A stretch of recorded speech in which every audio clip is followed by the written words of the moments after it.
Hello and welcome to the Girls Fuel podcast. My name is Haley. I'm a registered dietitian and nutrition coach here to help you along your health and fitness journey by providing evidence and experience-based knowledge and, as always, full transparency. Today, we are talking about a very important topic that is impacting literally like 5% of adults in the US, and that is seasonal depression.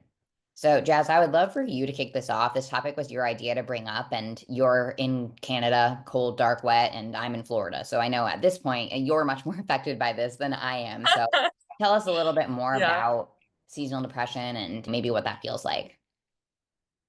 Yeah. So I'm really excited to talk about this because I'm hearing it from everyone in my area. Again, like I'm in Canada, cold, dark, wet winters. It starts getting dark at 4 o'clock, right? So you can think about how that impacts you. Everyone here. So we wake up and it's dark. And then when we're coming home from work, it's also dark. So you can see how that can impact you and how you feel. A lot of people experience that mopiness. Some people, it can be more severe, but fatigue, you just feel like hibernating in bed, watching TV. And this actually can make things worse. So we're going to talk more about that. Specifically, I want to start off with a personal story with the change in how I've been feeling, especially recently since the time change happened. I do feel like my motivation is lower. You just feel off. You don't feel as motivated. You're a little bit more tired, right?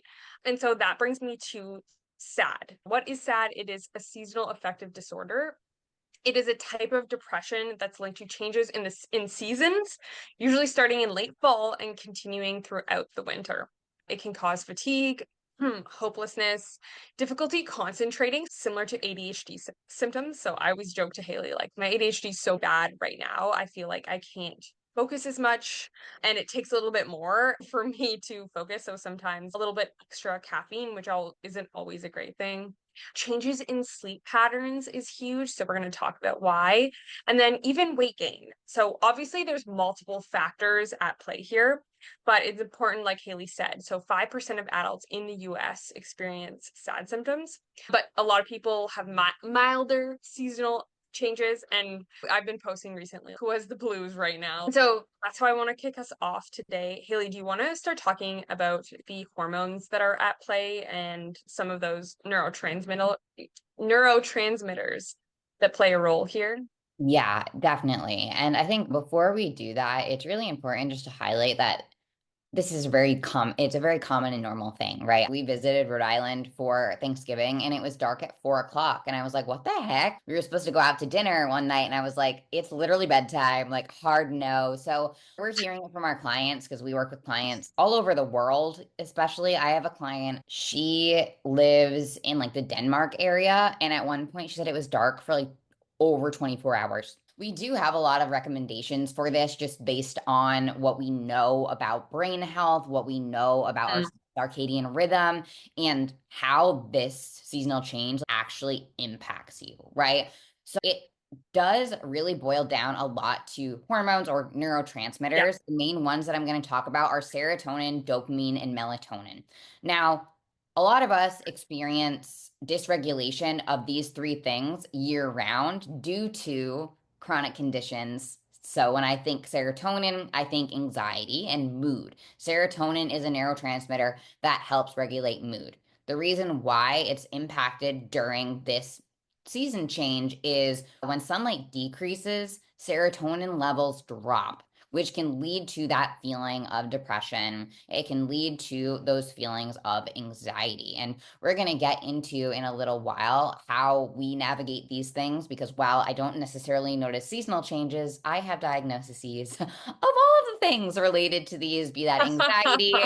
I've had an insomnia diagnosis, and I also have ADHD. These are things that we work with our clients on very often because there are a lot of things that we can do from a routine perspective, from Yeah. a dietary perspective, and even from a supplemental perspective, whether you deal with these seasonally or these are just realities for you year round. So, serotonin is one of the bigger ones because there's so much less sun is just that drop in mood.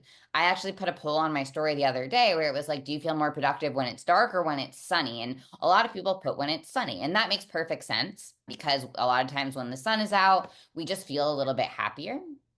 That's thanks to our serotonin. Melatonin, on the other hand, is our hormone that regulates sleep. Melatonin is a huge part of our circadian rhythm, and it actually works inversely with cortisol. So when our cortisol is high, our melatonin is typically low. I wish I could put like Yes. pictures in podcasts because I'm very visual. So while I'm talking about this, I'm like visualizing things in my head. So if you're watching the video, you're going to see my attempt at giving you a visual with my hands. So during the darker months of the year, your melatonin production is going to be higher because a Yeah. normal circadian rhythm or circadian curve, I guess we could call it, between cortisol and melatonin goes a little bit like this. When we wake up in the morning, melatonin should be Yeah. declining. It should be going down because you're waking up, right? Your body isn't producing as much melatonin. It is producing more cortisol, more adrenaline, norepinephrine, epinephrine, all of that jazz in order to produce alertness. As the day goes on, we'll usually continue to see a rise in those awake neurotransmitters and hormones, cortisol, adrenaline, and a fall in melatonin until we get into the middle of the day. This is even more severe during this time of year because that change a lot of times is correlated with the light outside. That is why the body starts producing more melatonin the later that it Mm, gets at night. Now, you can screw up your melatonin by being on screens really late or having yeah. high levels of cortisol. When your body is highly stressed, melatonin production goes way down, and then we have trouble sleeping. But during this time of year, especially the darker months, it's darker more. So your body's, oh, it's time for her to go to sleep. Let's make some more melatonin, making you feel more sluggish, making you feel more sleepy, and making it a lot harder to do things after work, right? I have a lot of clients that are like, oh my God, I'm driving home and I literally feel like it's 9 p.m. I want to go to bed or crawl on the couch, never mind go to the gym. So Yes. melatonin is in part to blame for that. And we're going to talk about again how you can work with your circadian rhythm during this time. And then the last one that is mainly impacted is going to be dopamine. So, dopamine is the hormone or neurotransmitter that people think about when they think about motivation. It acts on areas in the brain that give us that feeling of pleasure or satisfaction. Dopamine plays a role in controlling memory, mood, sleep, learning, concentration, movement, and other bodily functions. A lot of people think of dopamine with ADHD because low dopamine, like I mentioned, is associated with low motivation. We also see low dopamine in a lot of our clients that have gut issues. I actually Mhm. figured out that was part of why ended up having such horrible ADHD in my adult life was Mm, I always had characteristics of ADHD since I was a kid, like hardcore. But it did get so much worse as an adult, partially due to stress, but also due to poor gut health, because all of these neurotransmitters are very tightly yeah. regulated by the gut microbiome. So when we have these seasonal changes, a lot of Mm. times the darkness is going to also decrease that dopamine production. A lot of it too goes with our habits, right? So I don't know about you, but especially when it's dark out in the morning, I catch myself having a really hard time getting out of bed. What do we do when we can't get out of bed? We scroll on our phone. What does that do? It gives us an artificial boost of dopamine. When we keep doing these things or dopamine seeking, meaning we seek out things that give us instant gratification, instant dopamine. So, scrolling, maybe it's shopping on Amazon, maybe it's eating comfort food during this time of year. That gives us quick dopamine. During this seasonal time, it's a lot harder for our body to produce dopamine on its own. And we'll go over some things that you can do to help that production. But these changes, again, they throw off your circadian rhythm, which is your body's internal clock that leads to sleep disruptions and mood swings. So, as far as thinking about the environment and the lifestyle factors, Jess, want to go into some things that you found helpful and things that we practice with our clients to help combat this? Yeah. So first, I just wanted to tell you guys, if you are further from the equator, you're more susceptible to some of these sad symptoms or seasonal depression. So northern regions in Canada and US, so like Yukon, Nunavut, Alaska, Minnesota, Washington, you're more likely to experience sad symptoms. But again, I'm in Toronto area and I still experience it pretty heavily. And then Haley, you were in Rhode Island, right? So you even experienced it for the few days you were there. Oh, it's hilarious. And then what do you want to do? Like Haley was saying, during these dark, cold, wet seasons, right? You want to chill inside. Like you don't want to go for a walk. You probably want to do less physical activity. You want to scroll on your phone more. You want to snuggle in and watch movies all night. And while there's definitely like a time and place for this during hibernation season, it's also a time that like, yes, your motivation is going to be tested, but somehow you still need to keep some of these lifestyle habits going throughout the winter. Now, I'm going to talk a little bit about some tricks that I use, and but don't get me wrong, like it is harder to do these things when your motivation is lower, but sometimes you do need to push through that because you aren't always going to have motivation. And so, pushing yourself a little bit more to get outside and get your physical activity in. But yeah, let's modify these things, right? And so the first one that I want to talk about is caffeine timing. You can have caffeine, like I love caffeine, but you just need to pay attention to the timing of that. Drinking caffeine too late in the day can interfere with your sleep cycle and your cortisol rhythm, which is, like Haley said, already disrupted during the winter. So cortisol peaks in the morning, tapers at night, and caffeine interferes with this and can disrupt that onset of melatonin. It can also impact your adrenals. And so caffeine can trigger your adrenal glands to release adrenaline and cortisol, two stress hormones, part of your body's fight or flight. And you might notice, I notice it because I sometimes I tell Haley, I'm like, I need a coffee. And at 1 p.m., it temporarily heightens my focus and my mood. And I'm like, I feel like Superwoman for like an hour and I can get a ton of work done. But you do not want to be overstimulating your adrenals all the time. I would aim to have your last cup of caffeine before 2 p.m. I will use, if you just love caffeine and you have one in the morning and then you have one at night, I would just either find an alternative or choose caffeine-free options, right? Like I use Nespresso. If you use pods, you'll find caffeine-free everywhere. If you do want to pick me up later, like I love using tea. There's like adaptogen coffee drinks. You can also try herbal teas with natural adaptogens. I don't necessarily agree with the green tea later in the day because it does still have some caffeine. But again, there's going to be a lot lower caffeine in green tea than caffeine, for example. Haley, let me know what are some of your suggestions. Yeah, definitely. And I feel like a lot of us get to a point in our lives, and maybe for you, it was in college, because that was the case for me, where we are relying on caffeine. Our goal is to give you some tips to utilize caffeine to your benefit because there is so much research on the positive impact of Yeah. caffeine in moderate doses. It's associated with improvements in mood. It can help you be more productive. It can help modulate your neurotransmitters. Specifically, this is the interesting part for my science brain people. Caffeine interacts with our adenosine receptors in the brain, which can influence activities of neurotransmitters that we mentioned, like serotonin and dopamine, potentially impacting mood regulation and wakefulness. Caffeine timing and quantity is going to be what you really want to pay attention to. So, something that I've found really beneficial over the years, and I have a lot of my clients do this too, especially if you're somebody that does consider your nervous system to be more sensitive.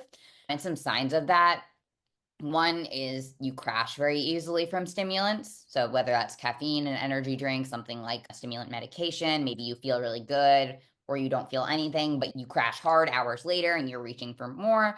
Maybe you have a chronic pain disorder. Maybe you feel emotions a little bit heavier. You're more fight or flighty on edge. These are signs that your nervous system might be slightly dysregulated. So that's where one thing that you can do to really maximize your caffeine dosing and timing is working with your circadian rhythm. So, like we've mentioned, your body wants to wake up in the morning, unless your cortisol's low, which is a topic for a whole nother episode. Your body wants to wake up. It has the natural ability to produce wakefulness. If you are waking up and drinking coffee or whatever your forte is for caffeine, immediately you are blunting your body's ability to produce wakefulness on its own by saying, oh, we don't need to produce these awake hormones because she's just going to Right. drink caffeine anyway. And that interferes with adenosine. One thing that you should try, especially if you're really groggy and slow in the morning right now, and I know that this sucks at first, but wait at least an hour, 60 minutes to have your caffeine in the morning. I promise it makes a difference, especially if you do feel like caffeine, whether you feel like caffeine impacts you or not. Sometimes I feel like it does, sometimes I feel like it doesn't. But what this does is it lets your body produce wakefulness on its own, and it also allows the caffeine to help your natural rise in those alert Yeah. neurotransmitters and hormones. So 60 to 90 minutes after waking. And I know that sucks. So what I suggest doing in the beginning, if you're like me and you literally, I have days where I count down the minutes. Like Ed, my fiance, will wake up and he's making coffee because he's up at the ass crack of dawn at 4 a.m. He's in the gym. So by the time getting home and making coffee, he's been awake for 3 hours. And he's, oh, do you want something? And I'm like, I have to wait 40 more minutes. So that is where trying to find other things that you can do for yourself in the morning is going to be really helpful, which kind of brings us to our next point, which is maximizing light exposure, which we'll get to. So what I'll do in the morning, if I'm like, oh my God, I'm going to die if I don't have caffeine, make other beverages. You need water in the morning. That is one easy way to promote Electrolytes. wakefulness. What? Electrolytes. Yes, electrolytes. I'm behind today. It's 12:30 and I haven't finished mine yet, but that's okay. So one thing you can do in the morning is swap out the caffeine, whether you do just plain water, whether you do an electrolyte. I always start the day with an electrolyte packet. Not Yeah. only is it going to promote hydration, and hydration literally helps with everything. It's going to help you poop. It's going to help your brain. It's going to help your energy. It's going to help you feel better later in the day. Jess has a recipe she can share for a bone broth latte, which Or does, matcha. oh, does matcha have caffeine? I can't. Matcha tastes so bad. I feel like a little bit. That's why you got to sweeten it with something. Yeah, that's fair. You can do tea or just go distract yourself. So Yeah. sometimes when Yeah. I'm waiting for my caffeine on those mornings where it's really hard, I'll read a book with my cat, I'll sit by the Yeah. window, I'll go for a walk, but waiting to have caffeine is really beneficial. And then we also want to talk about dosage. I honestly have so much content written on caffeine because it's so freaking interesting. Yeah. You're going hard on this caffeine. I love it. I can't even Like tell you. you're even on the dosage too. I have done so much research on caffeine because of how much I abused it and how much I fucked myself up. But then now, how I use it to my benefit to support my brain, my anxiety, my ADHD, my just existence. So that's where with dosage, and this, I'm not going to I could spend an hour telling you how much caffeine is in every beverage that you purchase because I'm crazy and I know that That's awesome. low to moderate doses of caffeine are what we want because if we are overdoing it, you're going to feel like shit at a certain point. Whether you get shaky, whether you feel faint, whether you can't Mhm. sleep, you get anxious. So typically, people benefit from anywhere from 100 to honestly, I think 100 to 200 milligrams is a sweet spot. I really do. That's what I found over the years. And I used to consume probably 1,000 milligrams of caffeine a day. I believe you. How much I used to abuse caffeine, just let me know after you listen to this, and I will tell you what my days looked like in college. But Oh 100 to gosh. 200 milligrams, some people are okay up to 300. But for example, if you brew your own coffee at home, full calf, that cup is probably 80 to 100 milligrams. If you go get a Starbucks, oh, part it depends on the size, but if you get, I don't drink Starbucks hot coffee. I drink their iced coffee. If you get a cold brew, that's going to be like 300 mgs right there. So I think a lot of people don't understand how much caffeine is in stuff. And then they wonder why their energy is on a roller coaster. Because if you overdo caffeine, you're gonna get that rapid rise, but then Yeah. you're gonna hit rock bottom really fast. So timing, wait 60 to 90 minutes, have your caffeine, whatever that is. I often do half calf so that way I can have more. That is something I suggest to my clients when they're like, I drink 4 cups of coffee a day. And I'm like, real coffee? And they're like, yeah. And I'm like, why don't we switch to half calf? That way you can have your 4 cups and you're really only having two. If you do energy drinks, I love energy drinks. I do. I'm a dietitian and I drink energy drinks. I don't care that they have artificial sugar. They're so fucking good. They a lot of times have a lot of caffeine. So that's where you could split it into Yeah. pour some into a shaker cup or a different bottle.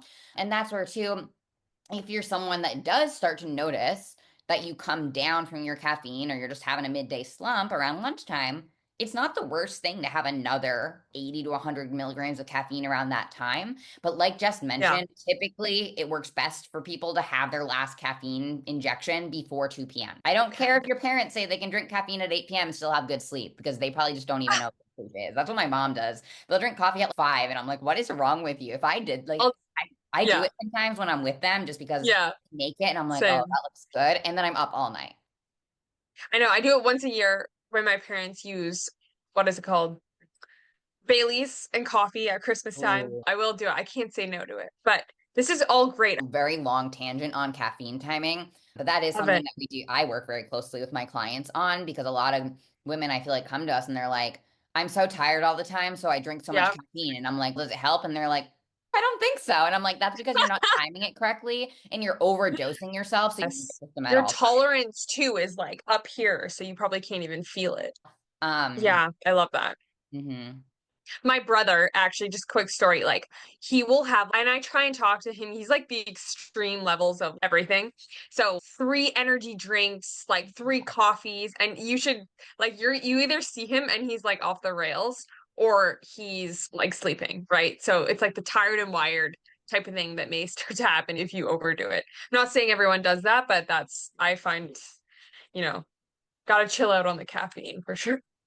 Yeah, for sure. Next thing that you can do to hack your seasonal depression or even just like your energy levels, because these are things that Yeah. you can do all year long, especially if you're someone that wakes up early, is going to be maximizing your light exposure. So, Jess, I would love for you to share what you do being in cold, dark Canada. Yes. So everyone tells me to, pardon my language, fuck off when I say this. But in the winter, I know it's tough, especially when it, like right now, I think it's like -10 right now with the wind chill, right? My suggestion is always you have to have a little bit of sun time and outside time within the first hour of waking for at least 15 minutes, 10 to 15 minutes, or before 12 p.m. Okay, I get it. You can't always do this. Sometimes I get out at 2. All right. Just like, try and get out for 10 to 15 minutes before it gets dark. And this is when I bundle up, guys. I'm wearing long johns, literally put me in a snowsuit. I don't even care. When you don't have to be out there long, but there's other options too. If this isn't doable for you and you're like, Jess, Haley, I'm not getting outside in the morning before work when it's freezing cold out. Okay, cool, I get it. When natural light isn't an option, I would just consider investing in some form of light therapy. You don't have to go hard. I actually have a post about this about red light therapy and how you don't have to buy a super expensive red light therapy device, right? There's other options. At Girls Fuel, we use Happy Light. I was just going through with a client how to use the Happy Light, but that can mimic natural sunlight and can boost serotonin production. And the big thing here, even on overcast days, I know you guys don't want to hear it, but even on overcast days, you're still getting rays, you're still getting sunlight. So getting outside can make a really big difference. I don't know if you guys had this, but when I go outside and I force myself because it is cold and I need to bundle up and it's a pain in the butt. But like after I get back, I'm always so happy that I did spend a little bit of time outside because it really does like immediately make you feel a little bit better. Yeah, the happy light does make a big difference. Okay, I have a lot of clients that are personal trainers or they're like in right. healthcare or even teachers, and they have to get to their job at Yep. literally like ass crack of dawn. I can send you the link to the happy light if you want it. I have one that I Put it in the show use every notes. single morning. My cats low key hate it because usually I turn it on and their eyes are all squinty and they're like, "Mom, what is that?" But you just it's really easy. I just keep it on my bedstand. They have ones that work on a timer too, but it does mirror the sun. So what I do, and I am not a morning person at all. Like I wake up and I'm like, wow, fuck this. For the first like 20 minutes, I'm like, I Ah, don't want to get up, but fuck. I will like click on my happy light and I'll Fuck just let this. myself lay there with the cat Yeah.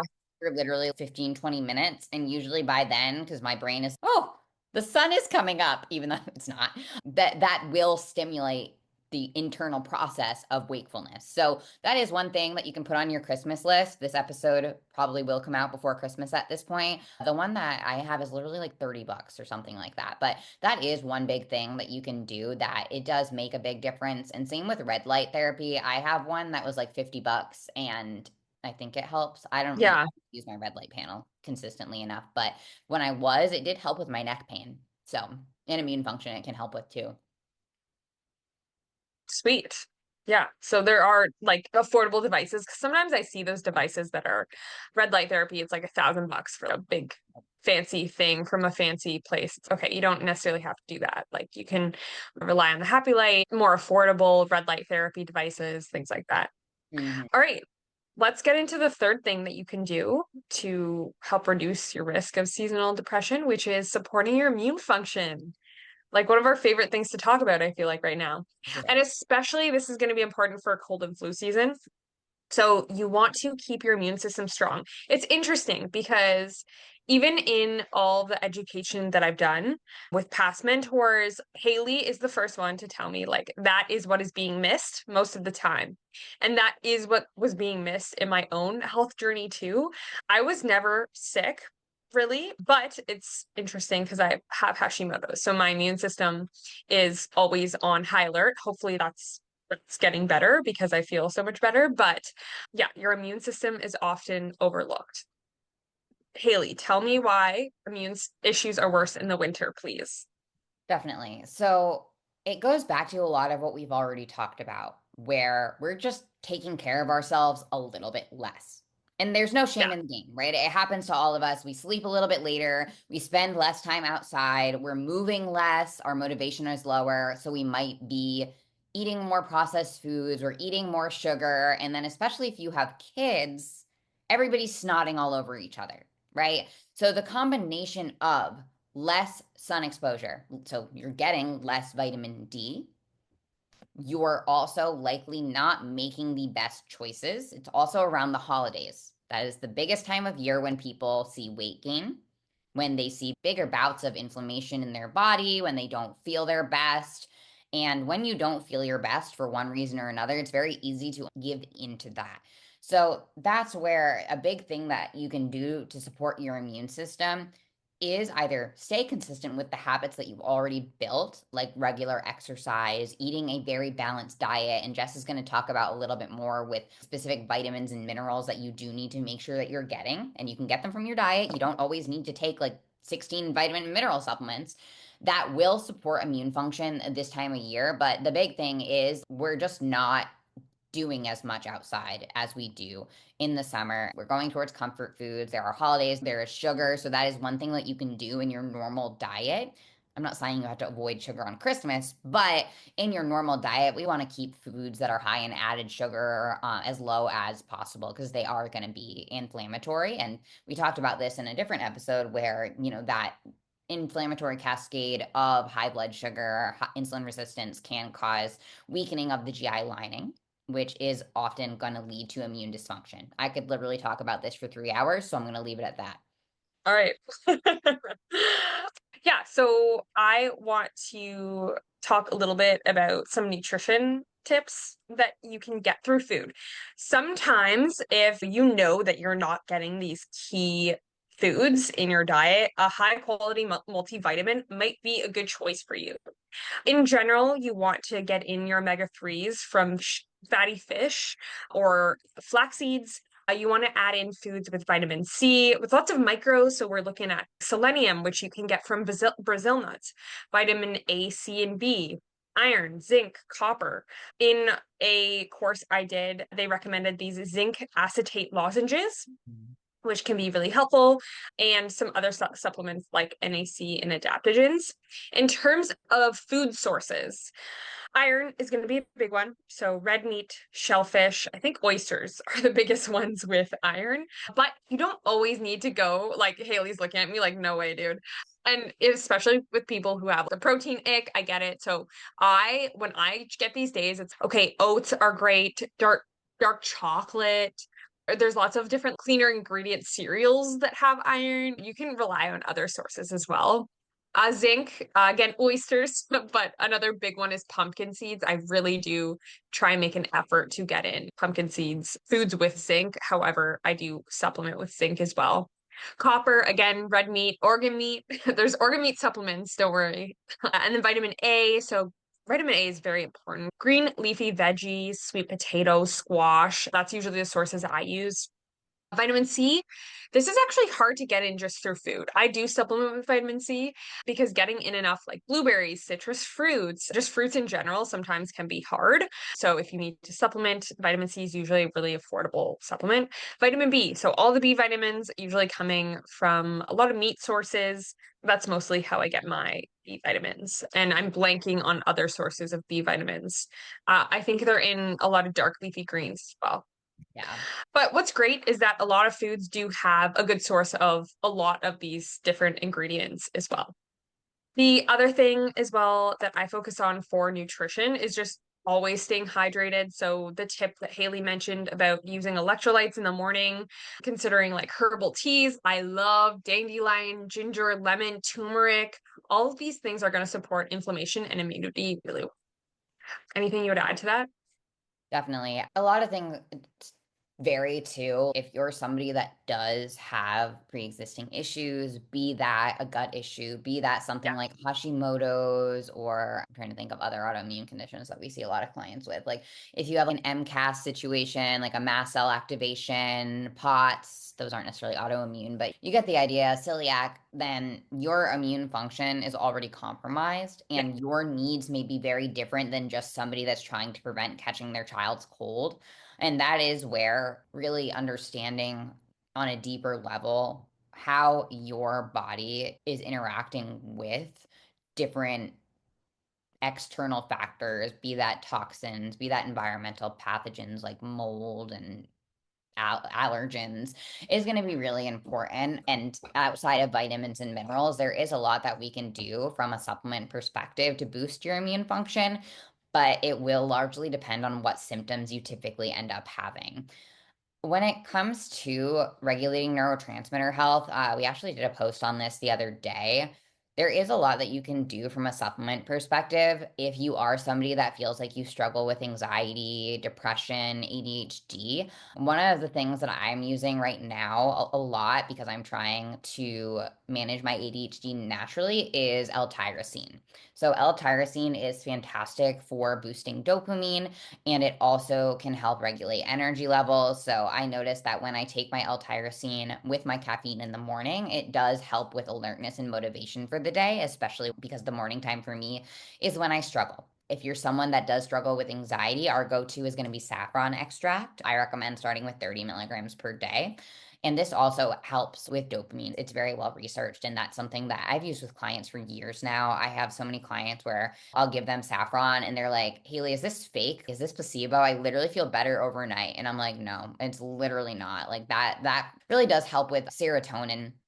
And then another one that I really like is going to be L-theanine. This is great for just Yeah. overall I brain like that health, one. especially if you are dealing with a mast cell driven response. If you have signs of brain inflammation, be that migraines, be that brain fog, allergy like symptoms, sinus congestion, anxiety, L-theanine is going to be really great because not only can it help regulate energy so it's more steady, but it can help with anxiety, it can help with mood. So those are my top three, especially for right now. Another one that I almost always have on hand is ashwagandha. Ashwagandha is fantastic Yeah. for anxiety. I use it to help me sleep if I am struggling, because that is something that really can help calm the nervous system, and it doesn't directly increase or decrease cortisol. It'll just help your body modulate it and metabolize it. So those are some more like neurotropic type things that you can use. Again, this is not medical advice. Always talk with a practitioner that knows your specific case before adding any of these things. But the big thing there is just eating a balanced diet. And this is Yeah. where eating seasonally can be helpful because you might have trouble eating your typical favorite fruits and veggies if they're out of season and they suck. So that's where leaning into understanding what is the best at each time of year is something that's really helpful and in my opinion really fun to think about doing. So like for right now I'm on a huge Brussels sprout kick because Brussels sprouts are really good Ooh. right now. I'm doing a lot of chickpeas. They're not necessarily seasonal because I feel like they're just fine all year round, but that's another thing that I really enjoy doing. In addition to right now is a big squash sweet potato season, Yeah. which will help with a lot of different vitamins that Jess mentioned previously. Berries, at least in Florida, are almost always pretty good. I don't know about anywhere else. No, I No? always stick to frozen. They're not good right now. Oh, the blueberries here are good, but it's Florida, so who knows what they do. But again, the big thing is having a balanced diet. And if you are someone that knows that as it gets darker at night, you gravitate towards comfort food, maybe just trying to balance that out and focusing on adding in more of those foods that you know your body needs, which usually for most people during this time of year is going to be protein. I feel like right now, actually, I'm getting the ick from a lot of foods. And I do think it is because of some of these sad symptoms and some of the things that are happening to my body because it's getting darker earlier. Honestly, you can still find comfort foods that are nutritious and healthy. A warm oat bowl or any sort of soup. Try and add in these things to your meals and switch it up when you do get the ick from things because you can still add in fun foods. I love dark chocolate, bananas, berries, stuff like that can still be like comfort food for you. Definitely. And we'll wrap it up with the last thing that you can do, which we've alluded to from talking about sleep to talking about waking up in the morning, Yep. is just building a routine. And I am not a routine-based person. My ADHD hates routines, but it is something that can be really helpful. And if you're like me and you're not a routine person, we can even just think about daily rituals or daily non-negotiables. And these are basically just Yeah. habits that make you feel good. Thinking about what you can pull out of your toolbox in the morning when you're having trouble waking up. Maybe that's your happy light. Maybe that's bundling up and going for a walk. Maybe it's Yep. reading next to the window on the couch. Maybe you have a routine where at the end of the day, you call a friend and you bring your flashlight out on a walk. But the big thing during this time of year is knowing that social isolation can make sad a lot worse. And I know that is something that's really Yes. easy to do when it's really dark and when it's really yucky outside. So that's where even here in Florida, when a lot of my friends, we do live decently far away and it's darker earlier and people don't want to drive, we'll hang out on Zoom or on FaceTime. It's not the same, but it does help. But even planning regular phone calls or having family members come over and things of that nature can be Yeah. really helpful to navigate this. You with your routine too, you can also play around with just like especially if you work from home, how you manage your lights during the day. Personally, I hate lights in the house. Usually, at the second I'm done working, I turn all the lights off. But now, because it's dark here at 6, which I know we're lucky, that's still a lot of sun, but I will leave a lot of the lights on while I'm cleaning up and cooking dinner because otherwise it's like, oh, I don't even want to eat dinner. I'm just going to go to bed. So having routines that start from when you wake up with your light exposure that progress throughout the day, having times a day that you get outside, that you exercise can be Yeah. really helpful. And then also Jess has a lot of suggestions for mindset shifts. I feel like you're really helpful with your clients with this one. Tell us that. This is important. Just like I said, you're not always going to have motivation to do your routine and do everything that you have to do. So that's why setting those non-negotiables, and that might switch from season to season, right? So in the summer, I was waking up at 6 a.m., going for a walk, blah, blah, blah. That has shifted. Now I show more, I guess, compassion for myself and that slow, like, when in doubt, I need that slow morning. I need more rest. I need to recharge. I need more recovery just in general. I even found like from my training, I was telling Haley, like, I'm overdoing it, especially with the changes that are going on with the seasons changing, and you can tell when you're overdoing it. So maybe this is a time to reframe your mindset about, okay, what is going to be realistic for you? Is it going to be realistic to wake up at 6 a.m. before work and get a walk in? If not, find something that you enjoy that can be sustainable during the winter months. And so, yeah, I think like right now, the big topic for what I'm talking about with my clients is just like showing a little bit more compassion and leaning into the imperfection, right? Because we're not always going to be perfect. And if you find things that you enjoy and modify them, that's that for things that are going to work for you, then that might be a good way to shift your mindset. Definitely. And I really like that you mentioned earlier and you wrote down in the notes, winter doesn't have to be a time that you just survive, right? It can Yeah. be an opportunity to really take care of yourself in different ways, but Yes. also lean into like winter. I know that's Yep. one thing that I do miss living in Florida is there's no winter, right? There's no snow, there's no skiing. Not that I was ever very good at skiing. There's not as many good Christmas light things to go Yeah. walk around or Right. getting hot You don't chocolate. get snow. We don't get A snow. white Christmas. I don't get to wear my big puffy coat and things of that nature. So that's really where, like Jess mentioned, we can do a lot to work with Yeah. our body during this time. And to summarize, focus on getting your morning light exposure, whether it's sun, if possible, or it's your light, happy light. Take Yep. time to evaluate your routines with caffeine and find what works for you there. Again, if you have questions, I'm happy to chat with you about that. Support your immune system and eat as many colors as possible, even if it doesn't look the same every day. And try to stay connected with your community as much as you can. And I think we'll leave it there. If you like this episode, please make sure that you subscribe, share it with a friend that may need it. Thank you so much for hanging out with us today.